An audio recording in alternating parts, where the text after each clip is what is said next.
Hello, আবারও চলে এসেছি নতুন একটা রেসিপি নিয়ে। আজকে বানাবো ফুলকপি আলু দিয়ে ডালনা।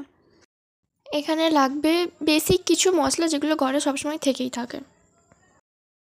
এখানে ফুলকপিগুলো কাটা হয়ে গেছে, এখানে আলুগুলো কেটে নেব।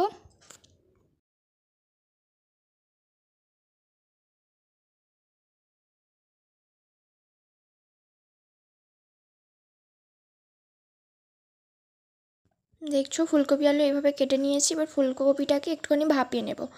ভাপানোর জন্য এখানে জল নিয়েছি, গরম বসিয়ে দিয়েছি, আর ওতে একটু নুন দিয়ে ফুলকপিগুলো ভাপিয়ে নিই। সিদ্ধ করব না, শুধু ভাপিয়ে নেব, কারণ যদি এতে পোকা থেকে থাকে তাহলে সেটা বেরিয়ে যাবে। এবার ফুলকপিগুলো জল থেকে ছেঁকে তুলে নেব।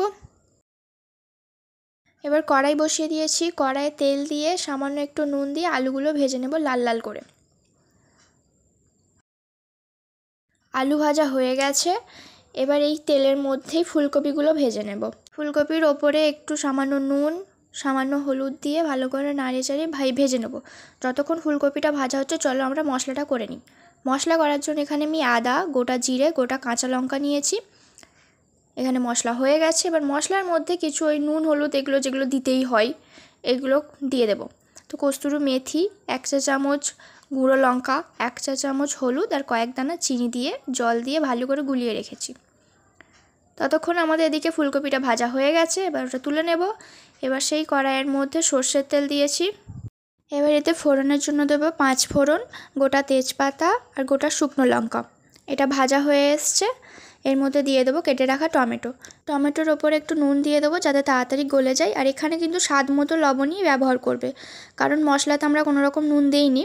এবার মশলা করে রাখাটা এর মধ্যে দিয়ে দেবো, আর বাটিতে একটু জল দিয়ে ওই মশলাতেই দিয়ে দেবো কড়াই, যাতে মশলাটা নষ্টও না হয়, পুড়েও না যায়, আর ভালোভাবে যেন কষা যায়। এটা ফুটে গেছে, এটাকে ঢাকা দিয়ে 2 মিনিটের জন্য কষিয়ে নেব।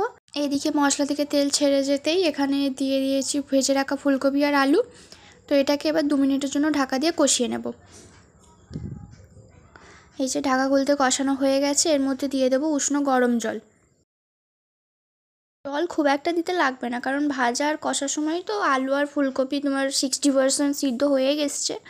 তো হালকা হওয়ার জন্য তো ওখানে ফুটে যেতে ঢাকা দিয়ে দিয়েছিলাম। কিছুক্ষণ পরে খুলে দেখছি আলুও সিদ্ধ হয়ে গেছে, ফুলকপিও সিদ্ধ হয়ে গেছে। তো এর মধ্যে দিয়ে কয়েকটা আলু খেঁটে দেবো যাতে মাখা মাখা হয়। তো হয়ে গেল আমাদের ফুলকপি আলুর ডালনা। টাটা।